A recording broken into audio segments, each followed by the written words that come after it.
buenos días, amigos televidentes. Le damos la bienvenida a su espacio de entrevistas de Enfoque. Es un placer enorme que usted nos acompañe en este jueves 4 de julio. Y precisamente quiero comentarle que el Ministerio de Salud decretó alerta epidemiológica por los casos de dengue y en la actualidad han fallecido 3 menores de edad a causa de esta mortal enfermedad. Y precisamente este es el tema que estaremos abordando esta mañana y para ello nos acompaña el experto y nuestro amigo el doctor Emilio Salazar. Buenos días.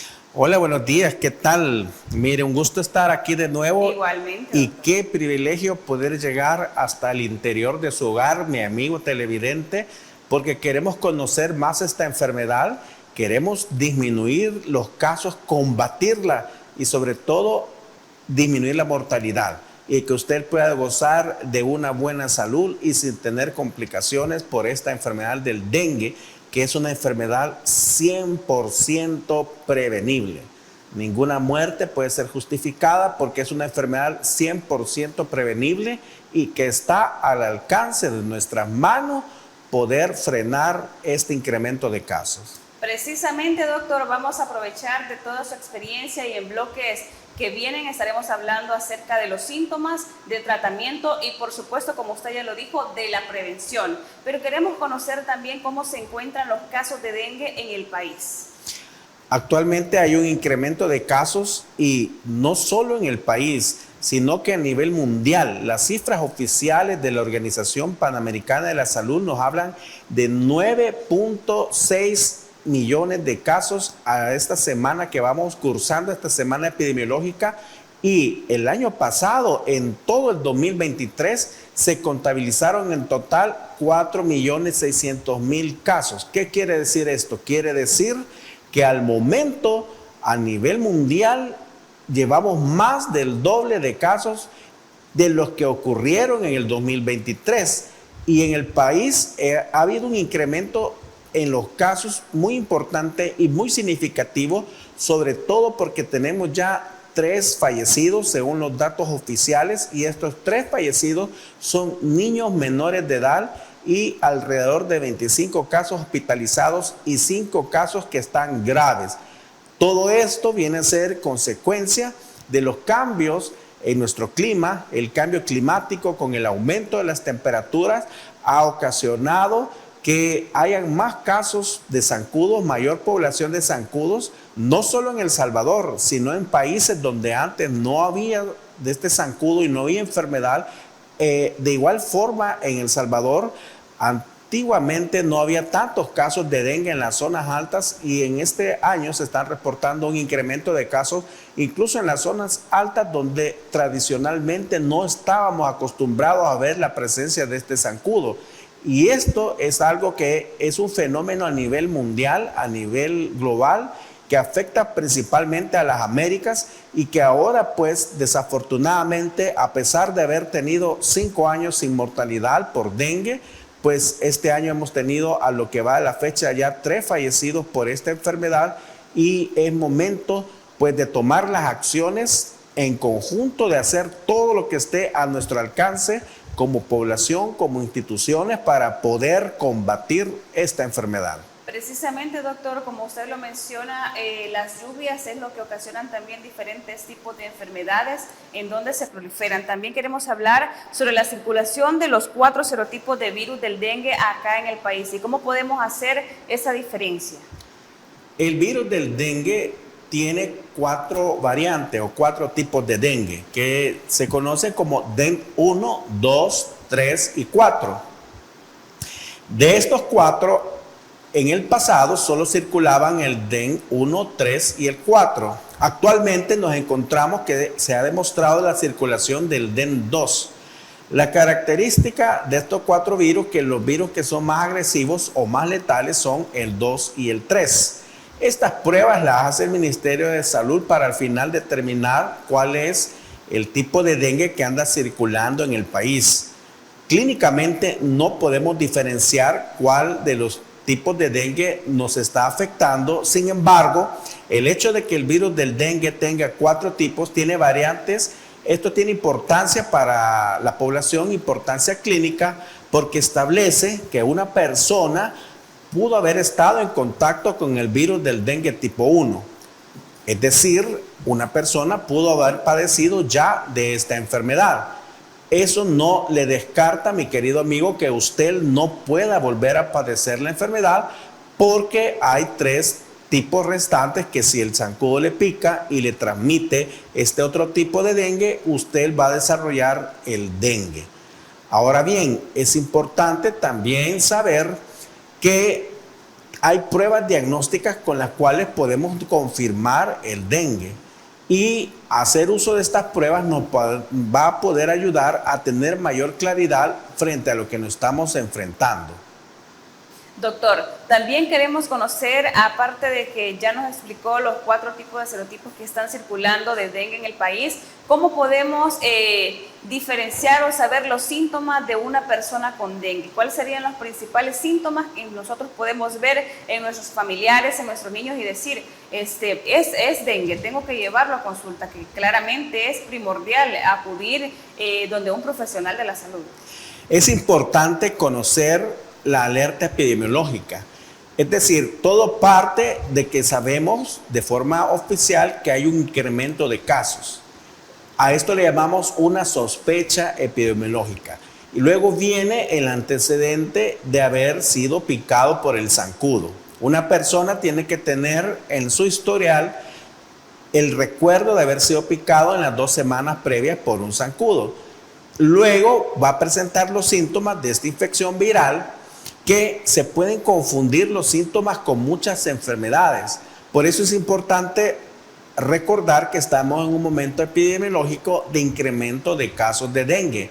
Y aunque estos síntomas son compartidos por estas enfermedades, es decir, la influenza, el COVID-19, pueden dar síntomas muy similares a los del dengue, el antecedente de haber sido picado por un zancudo y el momento epidemiológico actual en el cual se ha reportado un incremento de casos en todo el país, si usted presenta estos síntomas, usted es un caso sospechoso de dengue. Y esto es fiebre alta de 39 grados centígrados o más, que se acompaña de dolor detrás de los ojos.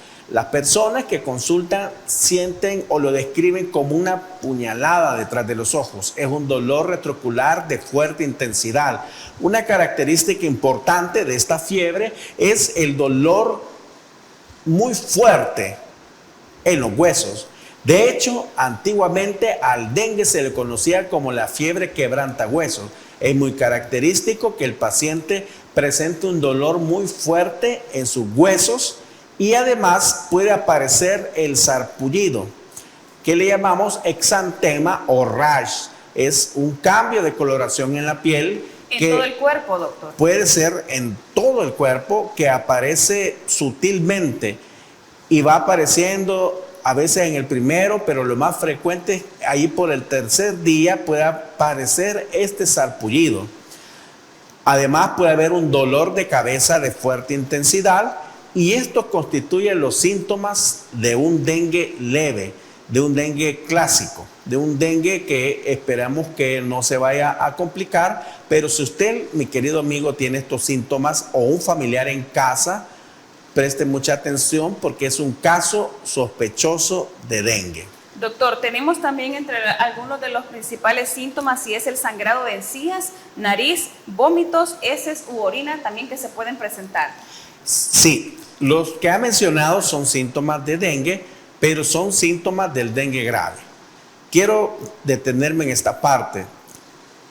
El 10% de las personas que adquieran la enfermedad van a presentar una forma asintomática, es decir, a alguien lo pudo picar el zancudo, transmitirle el virus y no va a presentar ningún síntoma. Estamos hablando del 10%.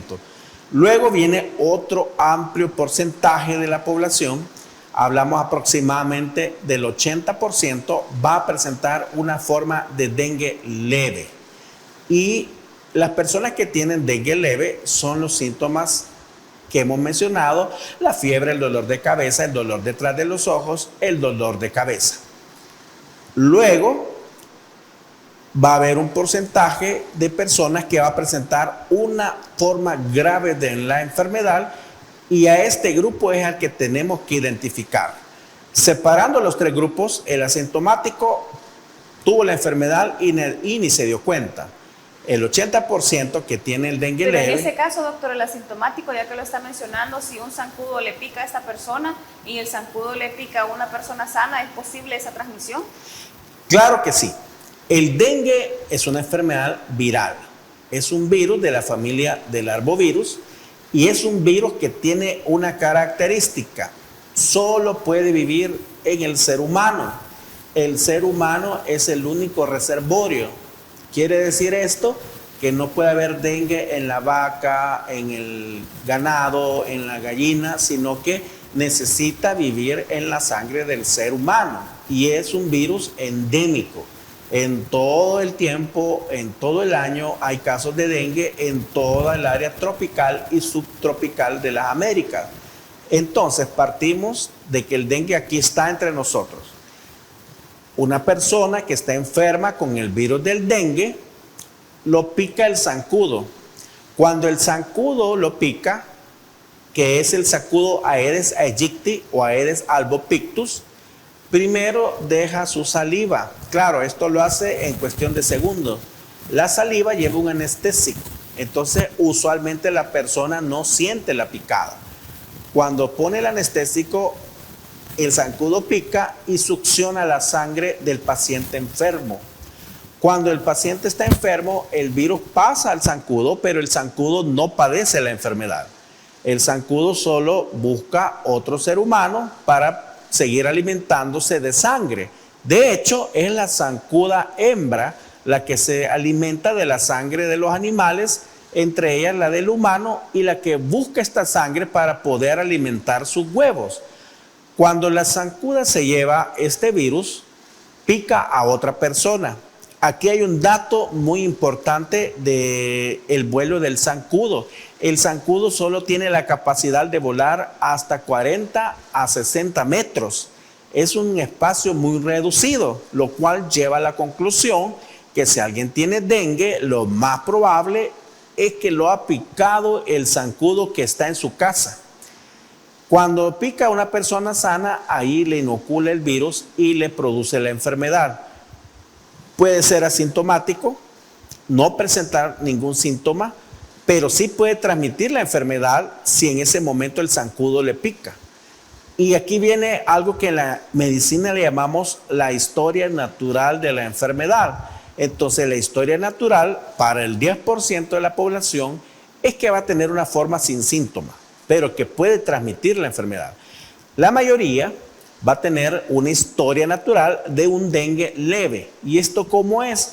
Bueno, tiene la fiebre, el dolor de cabeza, el dolor de huesos, el sarpullido, y al quinto día, o entre el quinto y el séptimo, porque en la medicina casi nada es matemático o exacto, pero aproximadamente al quinto día cae la fiebre. Si usted tiene una forma leve, cuando cae la fiebre, pasan 2 días, y después de estos 2 días, sube de nuevo la fiebre, pero menos intensa que la primera. Por eso es una fiebre difásica, de 2 fases.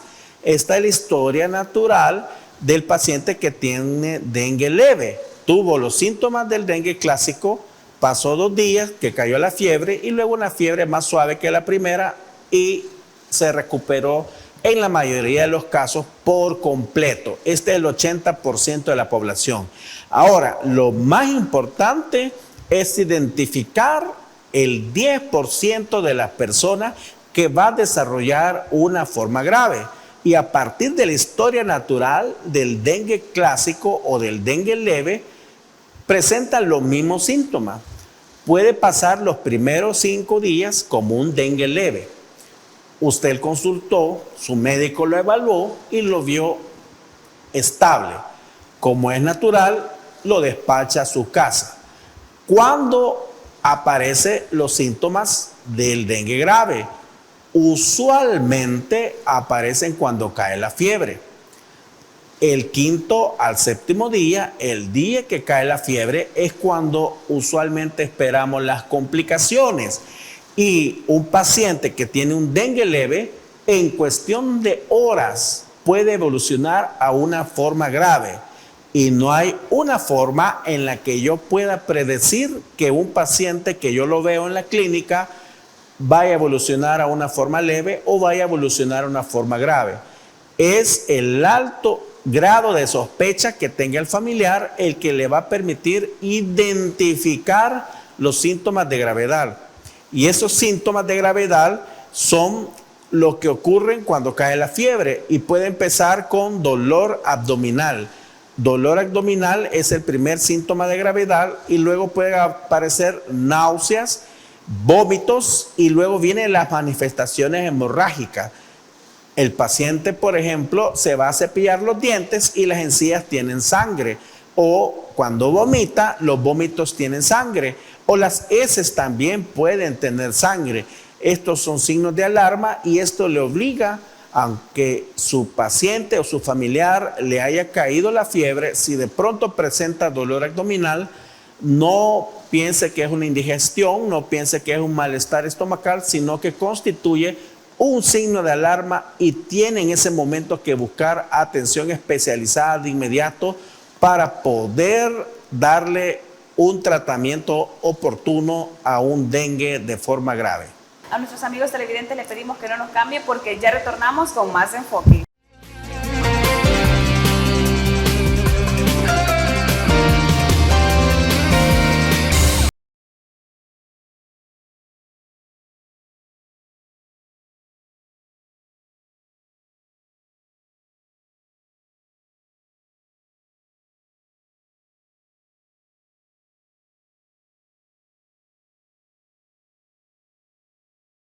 Salvadoreños.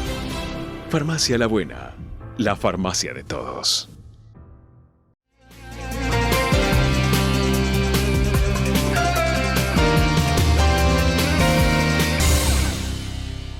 Ya estamos de regreso, muchísimas gracias a usted por acompañarnos y esta mañana estamos hablando importante información referente al dengue que en la actualidad ha cobrado la vida de 3 menores de edad y para ello pues me encuentro muy bien acompañada del experto en el tema, el doctor Emilio Salazar. En el bloque anterior estábamos conversando sobre los principales síntomas para conocer si una persona tiene dengue y es momento también de, aprovechando la experiencia del doctor, conocer el tratamiento que debe seguir una persona luego de acudir a un profesional de la salud y también si es posible cuidar a una persona con dengue desde casa, doctor.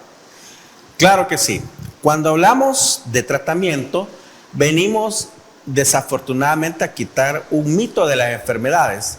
Y usualmente como paciente yo esperaría que cualquier dolencia o cualquier enfermedad pueda tener un tratamiento curativo. Sin embargo, sabemos que no siempre podemos ofrecer un tratamiento curativo. El dengue es una infección ocasionada por un virus y los virus, a diferencia de las bacterias, no van a ceder con el uso de antibióticos. Por tanto, una infección por dengue no tiene en sí un tratamiento curativo, sino un tratamiento de sostén.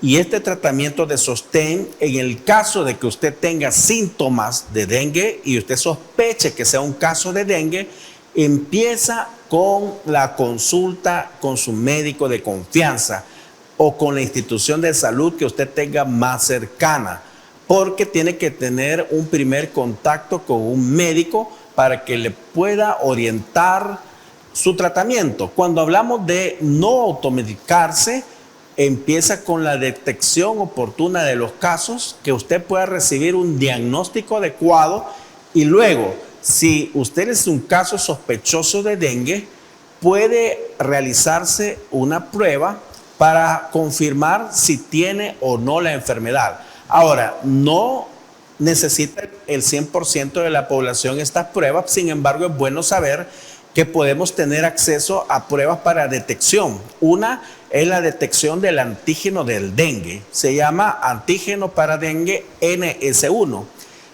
Pero esta prueba de detección de antígenos tiene la ventaja que le puede detectar su enfermedad en los primeros 5 a 10 días de la enfermedad. La segunda prueba que tenemos es la prueba de los anticuerpos, que es de difícil interpretación, pero quiero mencionársela, que también usted puede abocarse a su laboratorio y pedir una prueba de anticuerpos para dengue, que mide la proporción de anticuerpos IgM e IgG. La desventaja es que esta prueba le va a demostrar que usted tiene dengue a partir del 5º día en adelante de la enfermedad y que requiere la interpretación de un médico. Doctor, perdón por la interrupción, pero yo sé que hay muchos televidentes interesados en lo que usted está comentando en poder acudir para realizarse una prueba, pero ¿en cuánto andan los precios de estas pruebas? Actualmente andan abajo de $50. Realmente sí es una inversión importante la que la población tendría que hacer. Por eso no le recomiendo a todas las personas que tengan sospecha de dengue hacerse la prueba, sino que primero consulten con su médico y él le va a decir si su caso es muy sospechoso o si su caso es de riesgo. Y quiénes son las personas más vulnerables o las que tienen la mayor probabilidad de presentar dengue de forma grave. Los niños menores de 6 años, incluso podríamos extenderlo a los de menores de 12 años. Sin embargo, si es un niño menor de 6 años, es bien importante saber si estamos confirmando un diagnóstico o no. Y las personas arriba de 65 años y que tengan enfermedades asociadas, porque todas las enfermedades asociadas pues, nos hacen más vulnerables a estas infecciones. Y las embarazadas, porque también las embarazadas con dengue pueden presentar complicaciones, sobre todo en las embarazadas se presentan en el último trimestre, que puede estar asociado a partos prematuros, a retraso en el crecimiento intrauterino del niño y a problemas de hemorragia durante el parto. Pero de estos 3 grupos, los grupos más vulnerables son los niños menores de 6 años. Ahora bien, una vez comprendiendo que no se va a automedicar, y la no automedicación implica no hacer autodiagnóstico, sino consultar en las primeras horas con su médico de confianza a través ya sea del sistema privado, de Fosalud, del Seguro Social, del 132. Usted tiene que tener una guía, una directriz de un médico y no utilizar antibióticos, muy importante, no utilizar antibióticos. El sostén de un paciente con dengue implica 3 cosas. En el caso que sea un dengue leve, implica 3 cosas. 1, el reposo. Tiene que guardar reposo. Si es un niño, no tiene que ir al colegio, tiene que guardar reposo. 2, una adecuada hidratación. Puede ser que su niño o su paciente no le quiera de pronto comer, pero usted tiene que asegurarse que esté bien hidratado, proporcionarle abundantes líquidos, suero oral, detectar los signos de deshidratación, que es la boca seca, lloran sin lágrimas o pierden la elasticidad de la piel. Y tercero, el control de la fiebre. Y esto es bien importante de tenerlo, porque el dengue actualmente se clasifica según cómo se comporte en un paciente como un dengue leve o un dengue grave. Entonces, la complicación más temida de un dengue grave es la hemorragia. Los medicamentos para la fiebre son muy buenos, pero muchos están asociados como efecto secundario a que alguien puede sangrar. Por eso, el único medicamento que se recomienda para disminuir la fiebre en este momento de alerta epidemiológica es el acetaminofén. El acetaminofén puede tener diferentes nombres como Tylenol, paracetamol, pero debe ser acetaminofén exclusivamente en las dosis adecuadas para disminuir la fiebre, porque todos los otros medicamentos, ibuprofeno, dipirona, aspirina, ketorolaco, que son muy buenos o le pudieron haber dado buenos resultados para disminuir la fiebre, pueden estar asociados a incrementar el riesgo de hemorragia. Este es el tratamiento de sostén de un paciente con dengue leve y que lo debe complementar con la sospecha y la vigilancia de que no le vaya a presentar signos de alarma. Y aquí hay 2 conceptos. Uno es la reevaluación. Usted pudo haber ido hoy en la mañana y a su unidad de salud y su médico haberlo visto en una condición estable, pero las enfermedades en horas, en particular el dengue, puede cambiar. Y si su paciente están con síntomas diferentes o usted lo ve con estos síntomas de alarma, no importa que haya consultado ese día, usted tiene que volver a consultar para ser reevaluado porque la condición de su paciente ha cambiado. Muy bien, doctor. Una vez teniendo en cuenta ya la consulta con el profesional de la salud, también ya teniendo en cuenta el tratamiento, ¿podemos cuidar a un paciente, a un menor de edad, a un adulto mayor en nuestra casa? Claro que sí. La mayoría de casos de dengue estadísticamente son formas leves y el tratamiento no es hospitalario. El tratamiento es en casa, haciendo énfasis en la hidratación, el control de la fiebre, el reposo y la detección de los signos de alarma. El tratamiento va a ser en casa y recordar que el dengue es una enfermedad infecciosa, pero no hay transmisión de persona a persona porque necesita obligatoriamente que el zancudo pique a una persona que está enferma por dengue para que pueda llevar este virus a una persona sana. Y aquí viene otro detalle importante del tratamiento o del cuidado en casa de una persona con dengue. Si usted tiene un familiar con dengue, debe agregarle un mosquitero. ¿Para qué? Para impedir que un zancudo le pique, tome el virus de él y lo transmita a una persona que esté sana. Muy bien, doctor. ¿Qué otras recomendaciones nos podría usted brindar como médico para aquellos casos que tenemos sospechas, que tenemos un familiar con dengue? Bueno, es importante hacer énfasis en la adecuada hidratación. ¿Y con qué lo va a hidratar a una persona con dengue? Puede darle líquidos, pero recuerde que cuando hay fiebre, perdemos líquidos por evaporación, por sudoración, y no solo perdemos líquidos, sino que también perdemos estos electrolitos. Entonces es importante que lo hidrate con suero oral, que lo hidrate con estas soluciones que además de agua llevan electrolitos. No son las ideales, pero si usted tiene, por ejemplo, estas soluciones que utiliza cuando hacen ejercicio, las puede proporcionar. Y tiene que tener un especial cuidado con los niños menores de edad, porque en ellos, como tienen una menor superficie corporal, la deshidratación puede evolucionar de una forma más rápida y al final esto es lo que viene a complicar los casos de dengue, la deshidratación y los fenómenos de inmunidad. Es decir, cuando una persona tiene el dengue, por primera vez, lo usual es que pueda desarrollar una forma leve de la enfermedad. Una persona nace y se expone al virus del dengue, lo tiene por primera vez y su sistema inmune empieza a reconocerlo. Pongamos el ejemplo que este paciente tenía 6 años de edad y lo picó un zancudo y tuvo el dengue 2. Su sistema inmune lo empieza a reconocer y salió adelante de esta enfermedad. Eso pudo haber ocurrido en el pasado. Hoy de nuevo se expone al virus y como su sistema inmune en cierta forma, aunque no es el mismo, lo reconoce, puede ocurrir fenómenos que al final son de una inmunidad amplificada por una producción exagerada de anticuerpos. Es decir, el cuerpo para combatir a la enfermedad produce una respuesta sobreexagerada en la cual no solo intenta destruir el virus, sino que también afecta al cuerpo, y ahí viene el mecanismo de gravedad del dengue.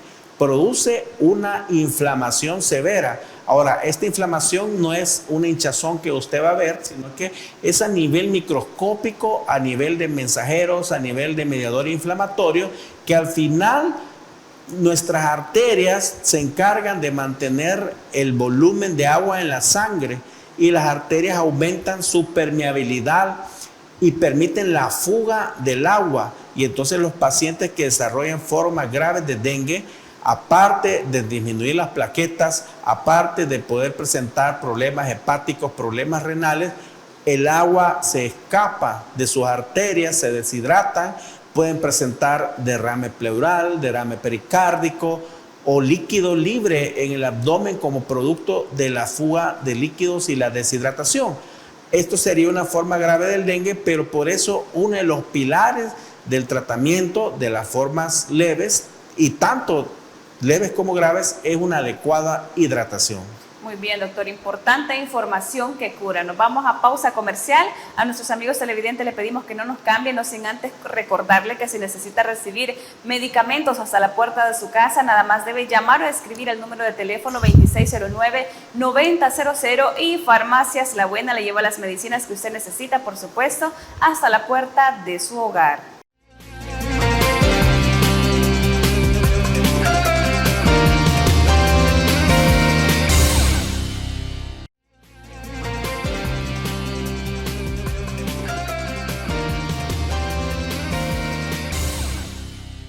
Ya estamos de regreso. Muchísimas gracias a usted por continuar con nosotros. Esta mañana nos acompaña el doctor Emilio Salazar, precisamente para hablarnos sobre la situación del dengue en el país. En el bloque anterior estábamos conversando sobre los diferentes tratamientos una vez la persona ha sido diagnosticada o con la posible sospecha de dengue. Una vez, doctor, ya haya pasado esta persona el tratamiento, viene el proceso de recuperación. ¿Cuáles serían sus recomendaciones principales para aquellas personas, digamos en el caso de los niños, una importante alimentación o cómo poder reforzar el sistema inmunológico de estas personas que han tenido el dengue?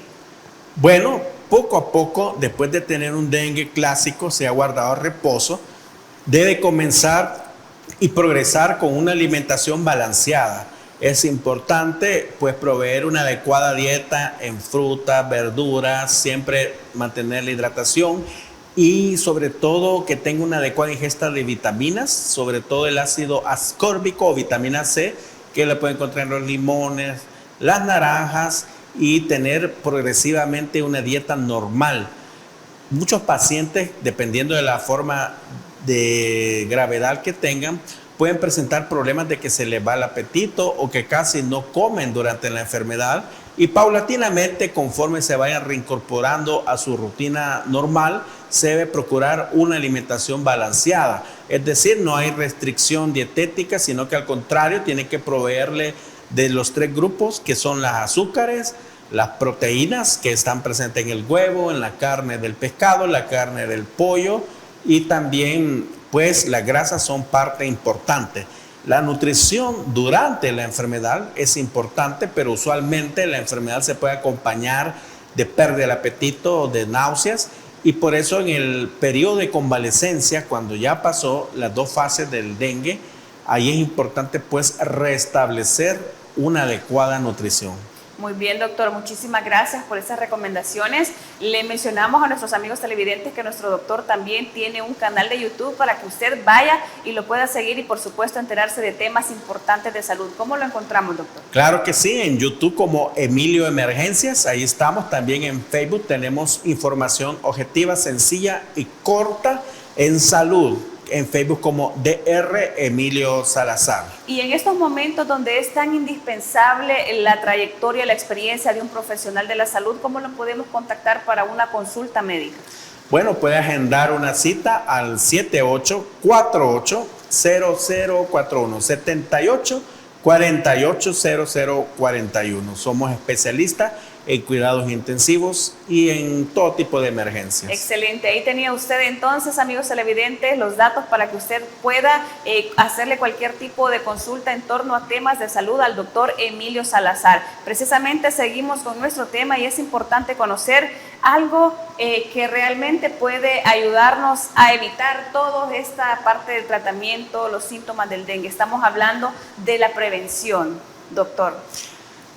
Esta es una enfermedad 100% prevenible y las medidas que podamos hacer para prevenir la enfermedad son más efectivas que cualquier otra medida que podamos hacer ya cuando usted padece la enfermedad. Como hemos explicado, parte de un virus que ocupa como reservorio o como casa el cuerpo humano, que es un virus que está permanentemente en todo el año en nuestro país y que requiere que un zancudo llegue a picar a una persona enferma para poder transportar el virus a otra persona. 2 especies de zancudos son los que transmiten esta enfermedad: el Aedes aegypti y el Aedes albopictus. Aedes viene del griego, que quiere decir el que molesta, y aegypti, Egipto, es, como decía la historia, el que molesta y que viene de Egipto, porque el origen de este zancudo es desde el África, de Egipto. Ahora bien, este zancudo, usted la parte de combatirlo tiene que identificarlo. Tiene unas manchitas blancas en su espalda y en sus patitas, y este es el zancudo Aedes aegypti. Del macho y la hembra, el macho se alimenta de las frutas, de las flores, pero la hembra para su reproducción necesita tomar sangre. Es hematófaga, se alimenta de la sangre del ser humano principalmente y de otros animales. Entonces la zancuda pica a un paciente enfermo y se lleva el virus. Pone sus huevos en cualquier depósito que ella considere favorable. Estamos hablando que pone de 200 a 400 huevos por cada vez que ella deposita sus huevos. Cuando deposita estos huevos en la época seca, puede ser en un taparroscas, en una corcholata. Los huevos tienen la capacidad de resistir temperaturas extremas y estar secos por un año. Y ocurre que cuando luego viene la época lluviosa, todos estos huevitos que están en todos lados en el área seca se humedecen y se reactivan. Por eso el cambio climático está directamente relacionado con esta epidemia de dengue de las Américas, porque al aumentar la temperatura, pues han aumentado los lugares donde el zancudo ha depositado sus huevos y están secos, y este fenómeno de elevación de la temperatura trae lo que vamos a experimentar en este semestre, que es el fenómeno de la Niña, y trae un incremento en las lluvias que son desfavorables y que nos ha ocasionado inundaciones, y al ocurrir estas inundaciones, pues todos estos huevitos que ya están puestos se reactivan, aumenta la producción del zancudo, aumenta la población y por tanto va a aumentar la transmisión de la enfermedad. Conociendo este ciclo en el cual la zancuda pone sus huevos, estos evolucionan a una forma larvaria, luego se transforman en pupas y luego sale a volar toda esa cantidad enorme de zancudos. Sabemos que el punto más importante para detener esta enfermedad no va a ser en las unidades de cuidados intensivos, no va a ser con los medicamentos, con las transfusiones de plaquetas, sino que va a ser erradicando el zancudo. El Ministerio de Salud ha decretado una alerta epidemiológica. Esto quiere decir que la fase de prevención de estos casos ya pasó. Ahora estamos en una fase en la que toda la población nos tenemos que unir y hacer todo lo que esté a nuestro alcance para destruir este enemigo común, y es el zancudo. Y ahí viene el papel espectacular que están haciendo las instituciones del Estado a través de la fumigación y todas las campañas antivectoriales, y por supuesto de las unidades de salud abiertas 24 horas, del Seguro Social, de las atenciones en línea del 132, pero viene una parte más importante y es la responsabilidad individual que usted y yo tenemos para revisar nuestra residencia. Hemos hablado que el zancudo solo vuela 30 a 40 metros. Es decir, el zancudo que le va a transmitir a usted el dengue no es el que está lejos de su casa, es el que está allí en su hogar. Y entonces la medida más eficaz no es la fumigación. La fumigación apenas alcanzará a algunos zancudos adultos, pero un zancudo adulto ha depositado 200 a 400 huevos. Y cuando se fumiga, usualmente los zancudos se van, no los logra alcanzar el veneno.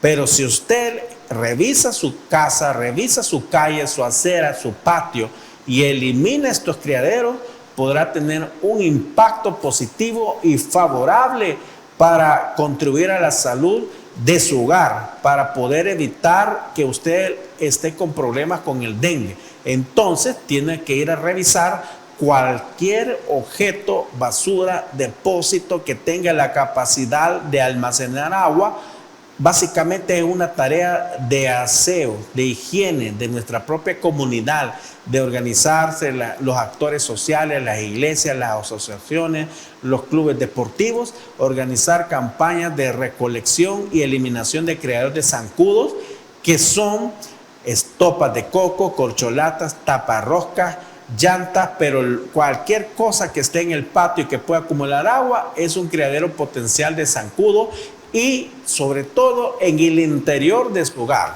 ahí donde probablemente el médico no pueda llegar, su florero, usted tiene que cambiar el agua por lo menos cada 5 días. El depósito donde su animalito toma agua tiene que cambiarlo cada 5 días.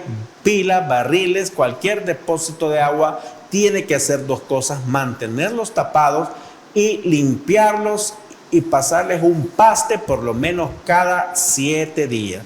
De esta forma, usted va a poder proteger su familia contra este enemigo que tenemos, el zancudo, que transmite esta enfermedad mortal, que es el dengue, que a la fecha pues se ha cobrado 3 vidas de 3 menores de edad, pero está al alcance de nuestras manos poder emprender hoy las acciones para garantizar la salud de nuestra casa.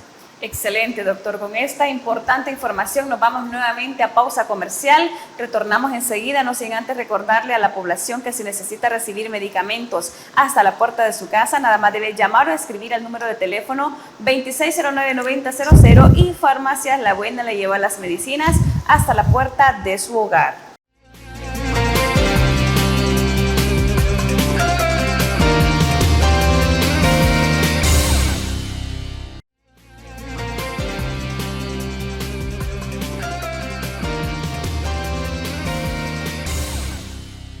Gracias por acompañarnos hasta acá al final de la entrevista de Enfoque, en donde el tema principal ha sido los síntomas, tratamiento y prevención del dengue, que ya ha cobrado, como ya mencionamos en los bloques anteriores, la vida de 3 menores de edad. Nos quedamos conversando con el doctor Emilio Salazar en el bloque anterior referente a la prevención, en donde las autoridades están realizando campañas de fumigación y varias acciones que van encaminadas precisamente a combatir el dengue. Pero también, como ya mencionamos, hay una parte personal en donde usted tiene mucho que ver. Estamos hablando también el uso de un repelente para mosquitos. Estamos hablando también de utilizar ropa adecuada que cubra prácticamente varias partes de la piel para que usted no tenga que exponerla, doctor.